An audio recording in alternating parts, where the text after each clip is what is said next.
Hello guys, അടുത്ത trip നമ്മൾ പോകുന്നത് ഡിബ്രുഗറിലേക്കാണ്. ആസാമിൻ്റെ മറ്റൊരു എൻഡായ ഡിബ്രുഗർ. ഗുവാഹട്ടിയിൽ നിന്നാണ് ടിക്കറ്റ് എടുത്തത്.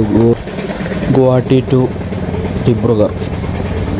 രാവിലെ തന്നെ ഫ്രഷപ്പൊക്കെ ആയതിൻ്റെ ശേഷം ഡയറക്റ്റ് ഒരു 10-10:30 ആയപ്പോഴത്തേനും ഗുവാഹട്ടി റെയിൽവേ സ്റ്റേഷനിലെത്തി. അവിടുന്ന് ആണ് ട്രെയിൻ എടുത്തത്. ആസാമിൻ്റെ പ്രകൃതി രമണീയമായ സ്ഥലങ്ങളാണിത്.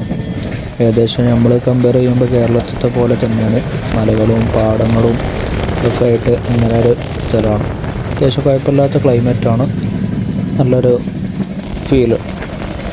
ഇവിടെ ഒറ്റയ്ക്ക് സോളോ ട്രിപ്പ് പോകുമ്പോൾ അതിന് വേറെ വൈബാണ്.